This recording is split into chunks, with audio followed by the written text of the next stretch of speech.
आज हम बात करने वाले हैं कि वेबसाइट का ऑडिट कैसे किया जाता है। ये वेबसाइट का ऑडिट क्या होता है। चाहे आपकी बिजनेस की वेबसाइट है, आपने अपने लिए ब्लॉग क्रिएट कर रखा है, आपका कोई ई कॉमर्स स्टोर है जिसका आप ऑडिट करना चाहते हैं, और वेबसाइट का ऑडिट बहुत ज्यादा नेसेसरी चीज है किसी भी वेबसाइट के लिए, उसकी परफॉर्मेंस, उसकी हिस्ट्री और उसके फ्यूचर के लिए। चाहे आप फ्रीलांसर हैं या फुल टाइम ब्लॉगर हैं, तो वेबसाइट का ऑडिट आपके लिए बहुत ज्यादा इंपॉर्टेंट रोल रखता है। जैसे कि हम देखते हैं फाइवर में भी वेबसाइट ऑडिट की सर्विस $30 से लेकर $500 में लोग प्रोवाइड कर रहे होते हैं। तो इस वीडियो का आपने एंड तक देखना है अगर ये तमाम सर्विसेज आप भी प्रोवाइड करना चाहते हैं। तो इस वीडियो में बताऊंगा कि ऑन पेज एसईओ में वेबसाइट में कौन से ऐसे फैक्टर आपने चेक करने होते हैं जिसकी बेस पे आप अपनी वेबसाइट का ऑडिट करते हैं, और उसके अलावा सेम उसी तरह ऑफ साइड एसईओ में आपने क्या इंपॉर्टेंट फैक्टर्स नोटिस करने हैं अपनी वेबसाइट ऑडिट रिपोर्ट बनाते हुए। और इस वीडियो में आपको फ्री मेथड भी बताने वाला हूं और पेड मेथड भी बताने वाला हूं, जिसको यूज करते हुए आप किसी भी वेबसाइट का डिटेल ऑडिट कर सकते हैं। तो अगर आप मुझे पहली दफा देख रहे हैं और एक्साइटेड हैं इसी वीडियो के लिए, तो चेक कर लें कि आपने यूट्यूब चैनल सब्सक्राइब कर रखा है, फेसबुक पे पेज फॉलो किया हुआ है, और उसके अलावा इंस्टाग्राम पे ही फॉलो कर सकते हैं।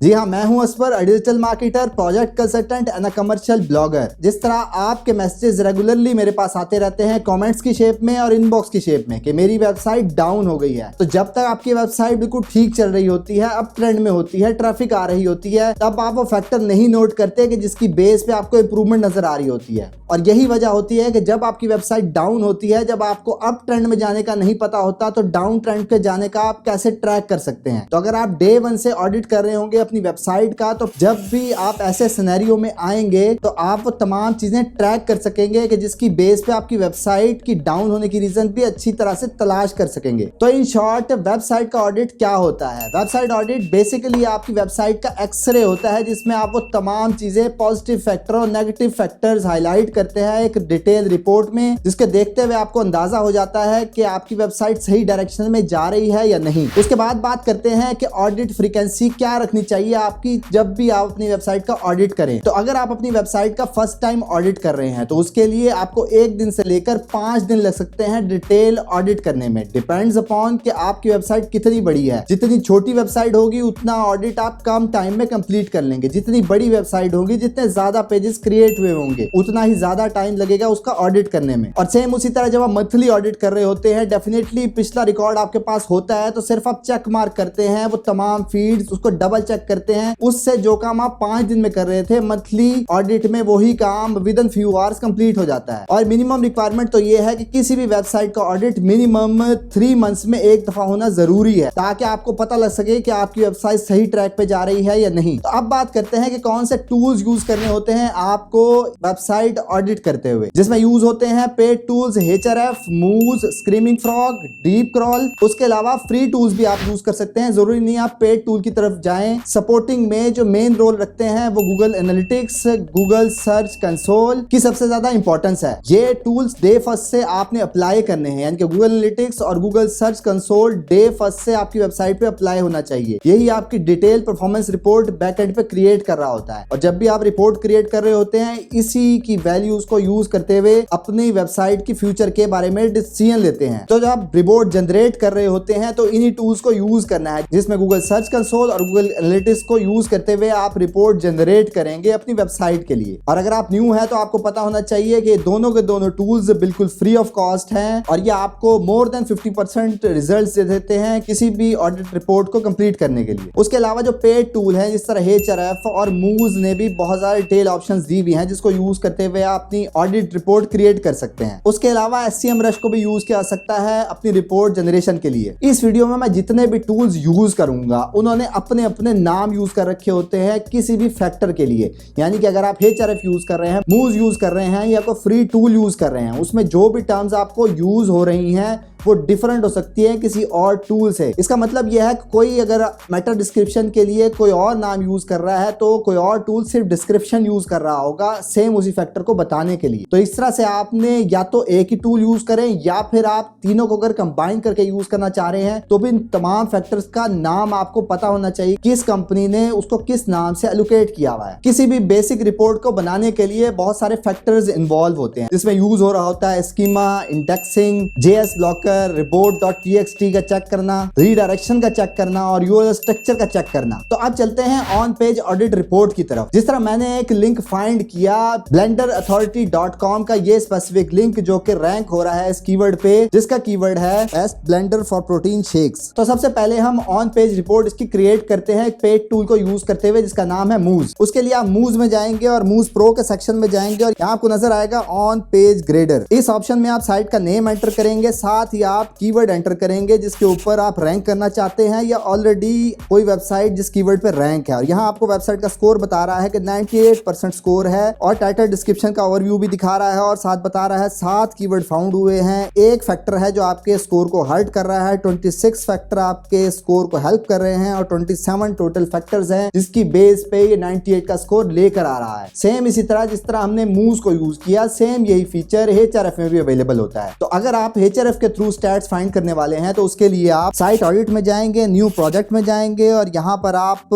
अपना प्रोजेक्ट ऐड करेंगे जिसमें आपको अपनी फाइल वेरीफाई करानी होगी, अपना कोड एंटर करना पड़ेगा वेबसाइट में ताकि वेरीफाई हो जाए कि ये वेबसाइट आपकी ही है। और 30 मिनट से 2 आवर लेता है, डिपेंड्स अपॉन द वेबसाइट कि वेबसाइट कितनी बड़ी है। तो आपको यहाँ पर डिटेल रिपोर्ट निकाल के देता है इस सेक्शन में। और जब ये कंप्लीट करता है तो यहाँ ओवरव्यू में आपको एक टोटल हेल्थ स्कोर दिखा रहा होता है, सेम उस तरह जिस तरह हमने मूव्स में देखा था। और जब हम ये रिपोर्ट ओपन करते हैं तो सेम मूव्स की तरह यहाँ पर भी आपको टॉप इश्यूज दिखा रहा होता है कि कौन कौन से टॉप इश्यूज हैं आपकी वेबसाइट में जो कि आपको फिक्स करने होंगे। जिस तरह यहाँ आपको नजर आ रहा है कि इमेज ब्रोकन के 18 ऑप्शन है। जब आप इसको ओपन करते हैं तो यहाँ से आपको कंप्लीट लिस्ट मिल जाती है यूआरएल्स की जिसको आप मैन्युअली जाकर चेक कर सकते हैं कि कौन से इमेजेस ब्रोक हुए हैं उस स्पेसिफिक यूआरएल में। और दूसरा फैक्टर यहाँ नजर आ रहा है आपको मेटा डिस्क्रिप्शन का जिसमें वो बता रहा है कि 17 मिसिंग फैक्टर आपको दिखा रहा है, यानी कि यहाँ से सेम उसी तरह आप यहाँ से यूआरएल की लिस्ट डाउनलोड करेंगे, उनको मैन्युअली चेक करेंगे कि क्या उसमें मेटा डिस्क्रिप्शन अवेलेबल है या नहीं। और सिंपल सा फार्मूला तो ये है जो चीजें आपको रेड में नजर आ रही हैं उनको बारी बारी ओपन करते जाएं और वहां से उसकी डिटेल भी मेंशन कर रहा होता है कि बेसिकली ये एरर किस बारे में है। तो उसको अगर आपको फिक्स करना नहीं आता तो उसकी डिटेल भी यहाँ मेंशन कर रहा होता है कि आर्टिकल पढ़कर आप डिसीजन ले सकते हैं और उसको फिक्स कर सकते हैं। उसके बाद आता है बिल्कुल फ्री टूल जिसका नाम है SEOsitecheckup.com। हमने वही वेबसाइट यहाँ एंटर की तो यहाँ पर आपको दिखा रहा है कि 6 फैक्टर पे फेल हो रही है वेबसाइट, 2 वार्निंग्स है आपके लिए और 44 फैक्टर को पास कर चुकी है यही वेबसाइट, यानी कि वो 44 फैक्टर्स को फुलफिल करती है। तो जितने भी फैक्टर्स को ये यूज करते हुए अपनी सारी कैलकुलेशन निकाल रही है। अगर इसके पास 52 फैक्टर है जिसकी बेस पे ये ऑन पेज एसईओ का स्कोर दिखा रहा है तो उसमें से 6 फैक्टर फेल हो रहे हैं, 2 पे वार्निंग्स हैं और 44 पास किए हैं। अब इसी फ्री रिपोर्ट जो आपके पास निकली है ऑन पेज एसईओ की, इसमें जो हाई प्रायोरिटी है जो कि आपको फिक्स करने हैं उसमें ये मेंशन कर रहा है कि जावास्क्रिप्ट इज नॉट मैनिफाइड, उसके बाद CSS रिसोर्सेज नॉट मैनिफाइड और लो पे दे रहा है वो DNS और इनलाइन CSS के एरर। उसके अलावा आपको title, description, snippet preview show कर रहा है इस सेक्शन में कि आपने जो डिटेल यूज कर रखी है इसी पेज में वो किस तरह से शो हो रही है गूगल पर। जिस तरह हमारा कीवर्ड था best blender for protein shakes, तो उसने यहाँ पर उन्हीं मेन कीवर्ड की कैलकुलेशन प्रोवाइड कर रखी है कि 78 टाइम्स ब्लेंडर यूज हो रहा है, 32 टाइम्स रिप्लाई यूज हो रहा है, 31 ब्लेंडर, 21 प्रोटीन और 24 टाइम्स रेसिपी यूज हो रही है इसी आर्टिकल में। तो आप इसी तरह कंपैरेटर की कैलकुलेशन निकाल कर अपना आर्टिकल उसी कैलकुलेशन पे क्रिएट करेंगे जो यहाँ आपको नंबर शो हो रहे हैं। robot.txt का टेस्ट करा के आपको कंफर्म करेगा कि अगर इसमें कोई एरर नहीं है तो ये ग्रीन हो जाएगा, अदरवाइज ये रेड होगा। साइट पे आपको टेस्ट करेगा क्या वो सही तरह काम कर रहा है और ये टूल उसको एक्सेस कर रहा है। और यहाँ पर उसने इमेज के ऑल टेक्स्ट को चेक किया, उसने रेड के बजाय येलो साइन दे दिया यानी कि मिसिंग है और यहाँ बता रहा है कि कुछ इमेजेस ऐसे हो सकते हैं आपके इसी यूआरएल पे जिसके ऊपर आपने ऑल टेक्स्ट नहीं दिया हुआ। तो अगर आप ऑल टेक्स्ट देंगे तो उसी कीवर्ड को यूज करेंगे जो कि आपका प्राइमरी कीवर्ड है जिसके ऊपर आप रैंक करना चाहते हैं। इनलाइन CSS का टेस्ट दे रहा है और अगर आपको इनलाइन CSS का नहीं पता तो यहाँ हाउ टू फिक्स के बटन पे क्लिक करके आप पढ़ सकते हैं कि अगर आपके पास ये एरर आ रहा है तो उसको कैसे फिक्स किया जा सकता है। जिस तरह रैंकिंग फैक्टर होता है स्पीड ऑप्टिमाइजेशन, तो यहाँ पर वो स्पीड ऑप्टिमाइजेशन की स्टैट्स दिखा रहा है और यहाँ मेंशन कर रहा है कि 23 KB का इसका पेज है, यानी कि एवरेज स्पीड में जो काउंट होते हैं पेजेस उसका 33 KB साइज होता है और इसका 23 है और ये लोड हो रही है 2.93 सेकंड्स में और average website with in 5 second load होनी चाहिए, जो कि आइडियल स्कोर बनता है इस वेबसाइट के लिए। उसी तरह मोबाइल यूजेबिलिटी का सेक्शन है, यानी कि आपकी वेबसाइट अगर रिस्पॉन्सिवली सही तरह बिहेव कर रही है तो यहाँ ग्रीन हो जाएगा, अगर उसमें कोई एरर होगा तो यहाँ आपको रेड साइन दिखाएगा। एडवांस एसईओ का सेक्शन दिया हुआ है, यहाँ पर भी जो आपको एरर नजर आ रहे होंगे उनको मैन्युअली रीड करेंगे और फिक्स करने की कोशिश करेंगे अगर आपके पास एरर शो हो रहा है। नो फॉलो टैग का टेस्ट दिखा रहा है कि अगर आपने अपने उसी पेज पर नो फॉलो लिंक्स क्रिएट कर रखे हैं, तो अगर आपने नो फॉलो लिंक्स गलती से लगा दिए हैं तो फिर आप उसको फिक्स करेंगे। और इस केस में स्पेसिफिक पेज में Amazon एफिलिएट के लिंक्स लगे हुए हैं जो कि नो फॉलो लिंक्स होते हैं, तो इस केस में इसको फिक्स करने की जरूरत नहीं है क्योंकि Amazon के लिंक्स नो फॉलो ही होते हैं। उसके बाद चलते हैं ऑफ पेज एसईओ की तरफ। जिस तरह मैंने ऑन पेज एसईओ में डिटेल से आपको बताया है, कम टाइम में आपको मिनिमम हाइलाइट्स दी हैं, क्योंकि अगर मैं इसके ऊपर डिटेल वीडियो बनाने बैठूंगा तो वीडियो 2 से 4 घंटे पे जा सकती है, तो इसलिए आपको ओवरव्यू चीजों का आइडिया देना समझाना मकसद है। ऑफ पेज एसईओ में मोस्ट इंपॉर्टेंट फैक्टर आपकी बैकलिंकिंग ही होता है, बैकलिंक प्रोफाइल होती है, उसको भी मैं मिनिमम टाइम में एक्सप्लेन करने की कोशिश करूंगा ताकि आपको अंदाजा हो जाए कि चीजों को कैसे ट्रैक करना होता है, अपनी बैकलिंकिंग को कैसे जस्टिफाई कर सकते हैं। नंबर 1 पे आता है वेलोसिटी, जिसका मतलब ये होता है कि आपकी अगर वेबसाइट पर बैकलिंक आ रहे हैं तो कितनी स्पीड से आ रहे हैं, और अगर बैकलिंक क्रिएट हो रहे हैं तो कितने % लॉस्ट हो रहे हैं। तो इस केस में जब आपको नजर आ गया कि लिंक लॉस्ट हो रहे हैं, तो अगर आपने गेस्ट पोस्ट ले रखी है, कोई पेड लिंक्स ले रखे हैं, तो अगर वो लॉस्ट सेक्शन में आ रहा है तो उसको कांटेक्ट करेंगे और वहां से अपना यूआरएल फिक्स कराएंगे। तो उसको चेक करने के लिए आप Href पे जाएंगे और वहां से आप Href में आप बैकलिंक्स प्रोफाइल में जाएंगे और नीचे आपको new and lost referring domains का सेक्शन नजर आएगा। ये ग्राफ आपको बता रहा है कि लिंक लॉस्ट हो रहे हैं तो कितनी क्वांटिटी में लॉस हो रहे हैं और गेन हो रहे हैं कितनी क्वांटिटी में गेन हो रहे हैं। अगर आप स्पेसिफिक लॉस्ट लिंक्स के बारे में जानना चाहते हैं तो फिर आप बैकलिंक्स में जाएंगे और यहाँ पर आप लॉस्ट में जाएंगे। जितने भी नंबर्स आपको रेड में नजर आ रहे हैं, इसका मतलब ये है कि इस डेट के ऊपर इतने बैकलिंक लॉस्ट हो रहे हैं। और उसी तरह उसके अलावा न्यू के सेक्शन में जाएंगे और यहाँ आपको उसके ऑपोजिट ग्रीन जो नंबर नजर आ रहे हैं, इसका मतलब है आप इस क्वांटिटी के तहत इन डेट्स में आपने बैकलिंक्स की क्वांटिटी गेन की है। नंबर 2 पे आता है नेचुरल लिंक, यानी कि आप किसी की बैकलिंक जब आप किसी वेबसाइट पर क्रिएट करते हैं तो अगर आपने उसका बैकलिंक अपने पास लगा रखा है और अपना बैकलिंक उसके पास लगा रखा है तो ये एक्सचेंज की टर्म में आता है। ये बिल्कुल बैड प्रैक्टिस है, तो आपने इस चीज को डबल चेक करना है इसी Href के टूल को यूज करते हुए या कोई भी और पेड टूल यूज करते हुए जो आपको इससे सिमिलर स्टैट्स फाइनलाइज करके दे दे। उसके बाद आता है सेम एंकर टेक्स्ट, यानी कि आप अगर Href यूज कर रहे हैं, एंकर टेक्स्ट के देशों में जाकर यहाँ आपको बता रहा होता है कि कोई आप एक ही एंकर टेक्स्ट बार बार तो नहीं यूज कर रहे हैं और वो क्वांटिटी इतनी ज्यादा हो जाती है कि किसी भी वेबसाइट के ऊपर खतरा बन सकती है। उसके बाद आता है साइड वाइड लिंक्स, यानी कि कभी आप किसी वेबसाइट के वर्डप्रेस के अगर हेडर और फुटर में अपना लिंक क्रिएट कर देते हैं और उस वेबसाइट के अंदर जितने भी पेजेस बने होते हैं उतने ही लिंक्स आपको वहां से गेन हो जाते हैं, जो कि एक बिल्कुल बैड प्रैक्टिस है। इसको चेक करने के लिए आप Href के बैकलिंक्स एरिया में जाएंगे और यहाँ टारगेट में आपको नंबर शो कर रहा होगा कि अगर आपने एक ही बैकलिंक लगाया था तो उसके साथ अगर 100,000 या मल्टीपल लिंक्स नजर आ रहे हैं तो इसका मतलब है कि वो साइड वाइड लिंक हो सकता है। ये भी एक बैड प्रैक्टिस है। उसके बाद आता है बैकलिंक एज, जो बैकलिंक आपकी उस वेबसाइट पर क्रिएट हुआ था वो किस डेट को फाउंड हुआ था। उसके लिए आप सेम इसी बैकलिंक के सेक्शन में यहाँ पे आपको फर्स्ट सीन और लास्ट सीन की डेट नजर आएगी, जिससे आपको अंदाजा हो जाएगा कि बैकलिंक किस डेट को क्रिएट हुआ था। और एक्सेसिव एंकर टेक्स्ट देखने का, कैलकुलेशन निकालने का भी फॉर्मूला यही है कि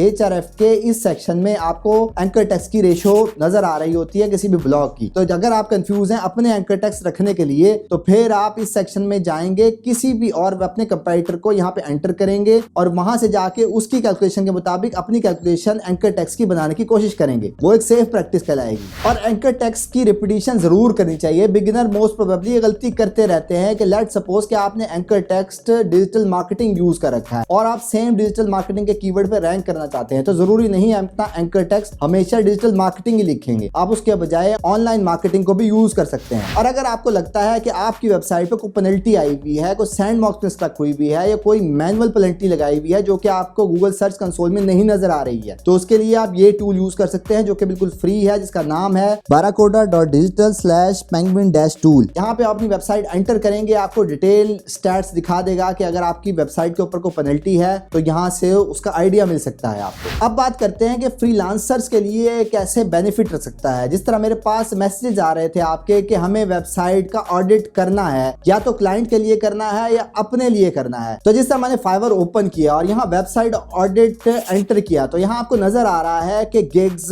$30 से लेकर $500 लोग चार्ज कर रहे हैं सेम सर्विसेज प्रोवाइड करने का। तो अगर आप अपने लिए काम कर रहे होंगे या किसी के लिए काम कर रहे होंगे, मैकेनिज्म तो सेम वही होगा, सिर्फ आप एक रिपोर्ट बनाएंगे जिसमें ये तमाम फैक्टर्स जो कि आपको मैंने एक्सप्लेन किए हैं हिंट्स के साथ, इसको आप डिटेल में एक्सप्लेन करेंगे। जो जो टूल जितनी इंफॉर्मेशन दे रहा है, अगर वो उस फैक्टर को पास करता है तो फिर आप उसको ग्रीन कर देंगे, अगर उस फैक्टर को पास नहीं कर रहा तो उसको रेड में हाईलाइट करेंगे। जिसकी बेस पे जब आप एक क्लाइंट को यही फॉर्मेट प्रोवाइड करते हैं तो फिर आपको स्पेसिफिकली ऑडिट के भी प्राइस मिल सकते हैं। और उसके अलावा अगर आप ये तमाम एरर फिक्स कर सकते हैं, आप में इतनी कैपेबिलिटी है, तो फिर आप यही सर्विसेज आगे फर्दर अपसेल कर सकते हैं। यानी कि कोई एरर जो कि क्लाइंट से फिक्स नहीं हो रहा है या वो नॉन टेक्निकल है तो फिर आप उससे एक्स्ट्रा चार्ज करेंगे वही एरर फिक्स करने का, ऑडिट रिपोर्ट प्रोवाइड करने के बाद। तो ये थी आज की एक समराइज्ड वीडियो जिसमें आप वेबसाइट ऑडिट करने का आइडिया मैंने आपको बताया है कि कैसे आप वेबसाइट का ऑडिट कर सकते हैं और चीजों को कैसे मिनिमम टाइम में एक रिपोर्ट की शक्ल में अपनी वेबसाइट की परफॉर्मेंस मेजर कर सकते हैं। क्या आपकी वेबसाइट अगर ज्यादा फैक्टर्स ग्रीन में है तो फिर वो सही डायरेक्शन में है, और जो रेड में है उनको फिक्स करने की कोशिश करें। तो अगर इस तमाम प्रोसेस में कोई कंफ्यूजन है आपको तो फिर अपना कमेंट बॉक्स में जरूर प्लेस करें, मैं डिटेल रिप्लाई देने की कोशिश करूंगा। उसके अलावा अपने दोस्तों को टैग जरूर करें जो सेम फील्ड से रिलेटेड हैं और इसी फील्ड के अंदर मैक्सिमम चीजें एक्सप्लोर करना चाहते हैं। और ये तमाम बातें अगर अच्छी तरह समझ आ चुकी हैं तो फिर आप कमेंट में आई विल ट्राई इट लिखना मत भूलिएगा। जाने से पहले ये जरूर चेक कर लें कि आपने यूट्यूब चैनल सब्सक्राइब कर रखा है, फेसबुक पे पेज फॉलो किया हुआ है और उसके अलावा इंस्टाग्राम पे ही फॉलो कर सकते हैं। That's all for today, thank you very much, have a good and safe day.